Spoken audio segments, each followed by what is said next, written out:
আমার অভিমানটা বড়ই তীব্র, এতটাই তীব্র যে মাঝে মাঝে নিজেই নিজের উপর নিজেই বিরক্ত হয়ে যাই। আমি যদি একবার কারো উপর থেকে চোখ ফিরিয়ে নেই, তবে সেখানে দ্বিতীয়বার আর কখনো তাকাই না। আপনি আমাকে স্বার্থপর বলতে পারেন, তবে সেটা বলার আগে বা ভাবার আগে একবার আমার সাথে মিশে দেখেন। আমি আপনার জন্য জীবন দিতে পারবো, যদি আপনি আমার মনের সেই জায়গাটা করে নিতে পারেন। আমি নিজে নিজের গুণ গাইতে পারি, এটা আমার আর্ট। কেন জানেন?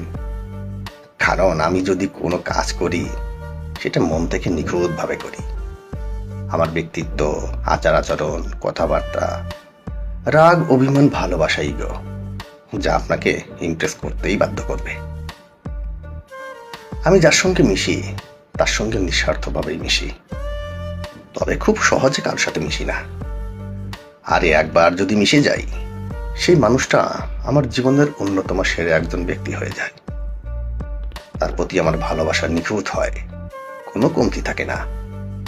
যখন যা বলে সেটা করতে পারবো, তবে একইভাবে আমার বেলাতে প্রযোজ্য হতে হবে, কোনো কমতি থাকা যাবে না। সম্পর্ক হতে হবে নিখুঁত, স্বার্থপরতা নয়। এতে থাকা যাবে না হিংসা, রাগ, অভিমান, অ্যাটিটিউড, অহংকারমূলক আচরণ।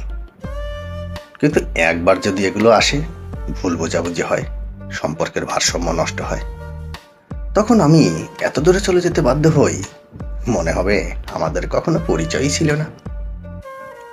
সেই মানুষটা দ্বিতীয়বার ফিরে আসার কোনো সুযোগ থাকবে না। যা শেষ তা শেষ।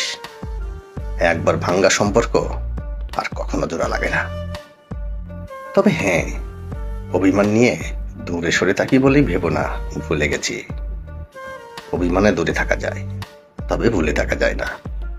যা শেষ তা শেষ। আমার অভিমানটা বড়ই তীব্র, বিষণ্ণতা।